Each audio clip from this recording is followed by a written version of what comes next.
upfront about it, because this is your time to shine.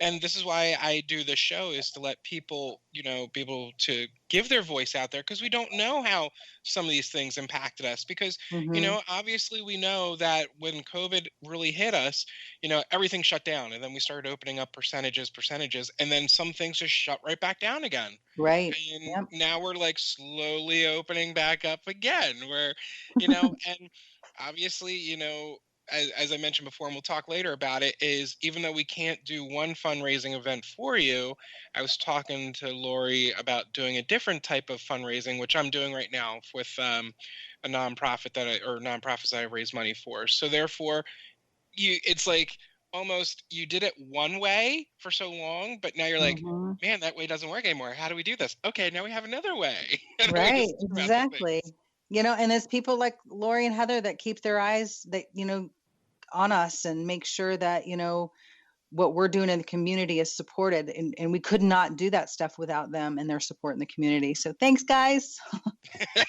I'll make sure to tag you, or I'll make sure you tag them in this or in this show when it comes out. Awesome. Thank you. Not a problem. But all right, let's move on. So, what are some of the barriers that survivors face?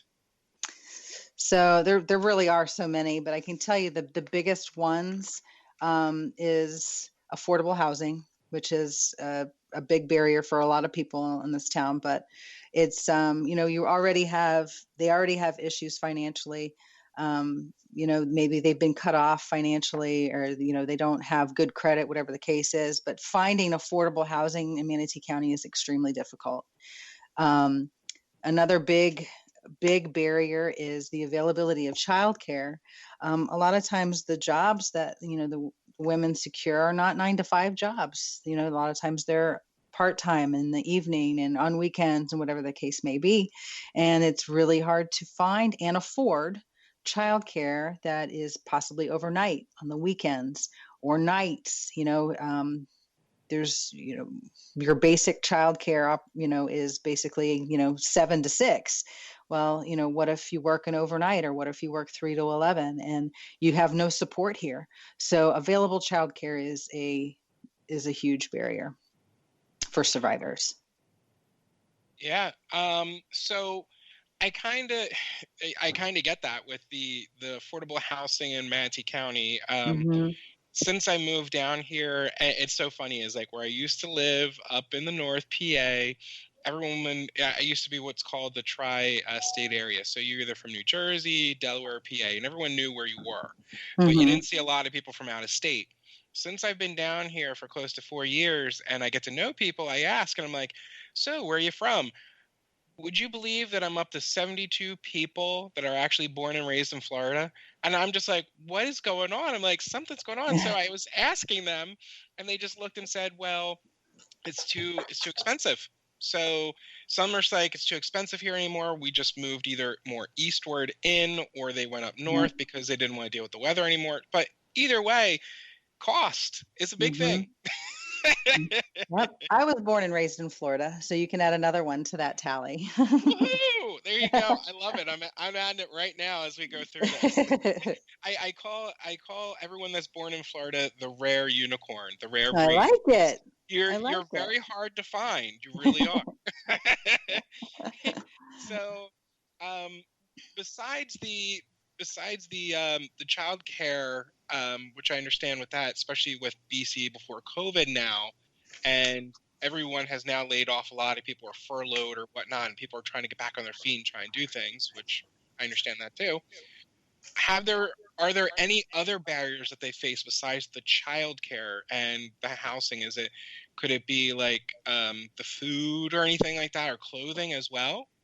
Our donors do a great job of bringing food, and we have great partners in the community. So we try to make sure that, if they're part of our program, that they have resources to everything that they need. We work with, the food bank, and we get donations of food. They, if they come in for group, we make sure that we have food here if they need it to take home.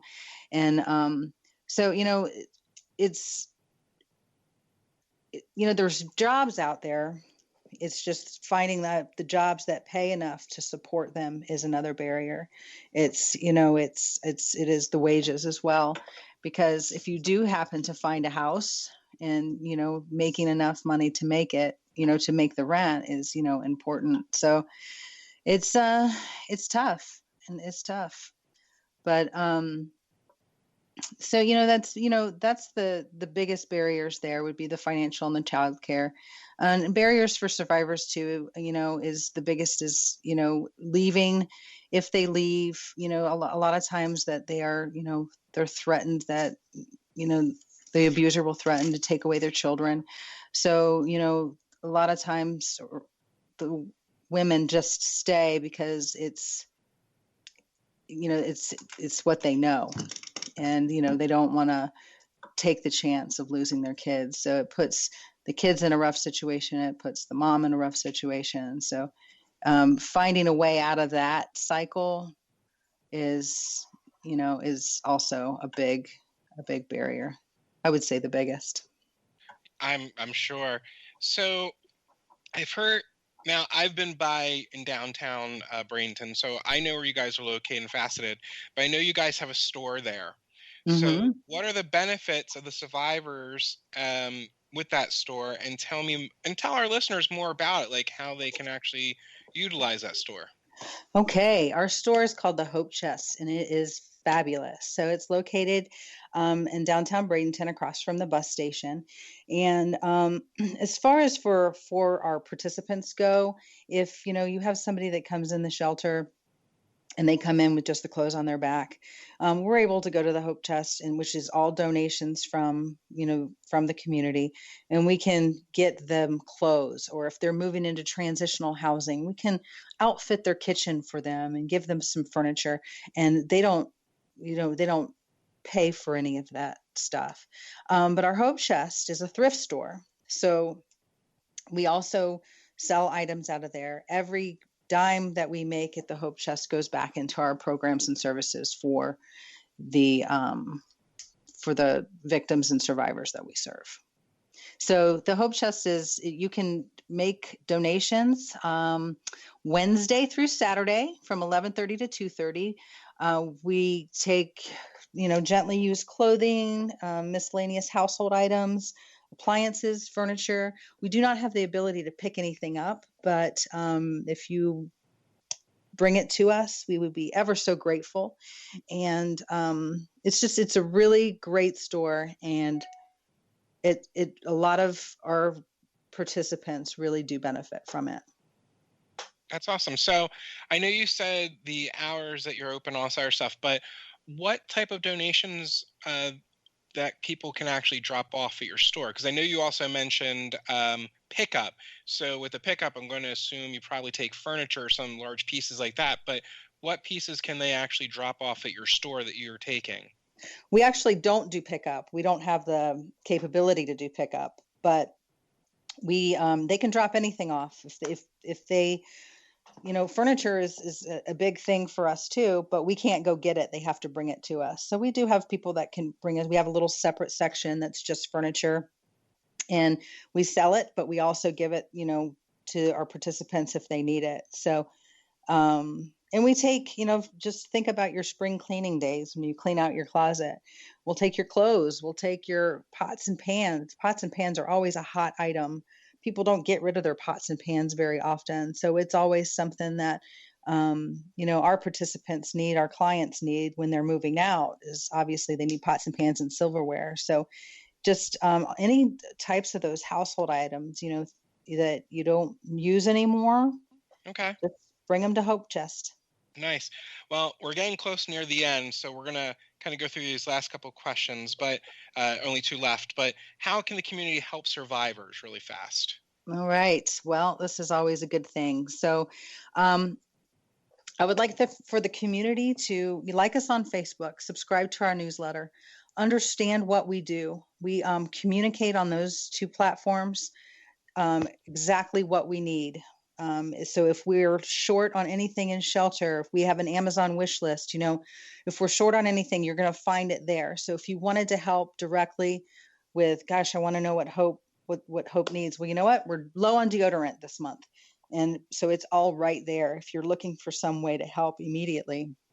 Okay. There's always, obviously, always, if you go on our website, there's always a way to give money if you have the means to do so.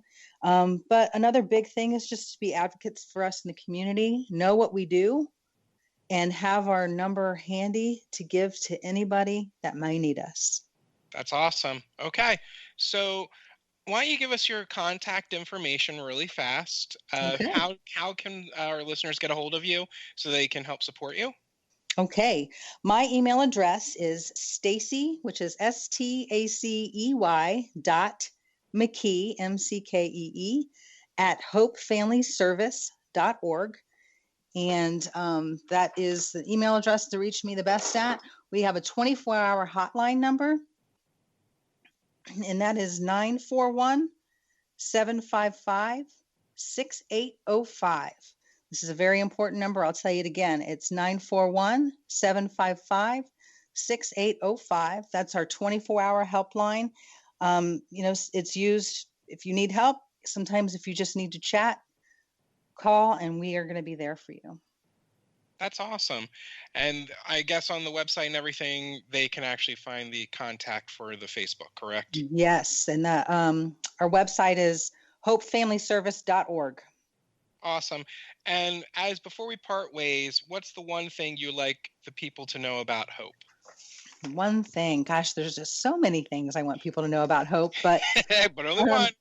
Only one. I just want them to know that we are here 24 hours a day, 7 days a week, that we are always here for them. And if they need our services, just to call. Awesome. Well, thank you, STACEY, for being on my show. And actually, you're in episode 25, which is the big 25 of my show. So nice. Yeah. So this is going to be my big happy birthday episode. So congratulations to you. And thank you so much for inviting me. I've always loved the opportunity to talk about Hope. Yes, and I'll have you back on as soon as possible, and I'll let you know from there. But other than that, thank you again for being a guest on Socially Joe. Thanks, Joe. Appreciate you. Mm-hmm. All right.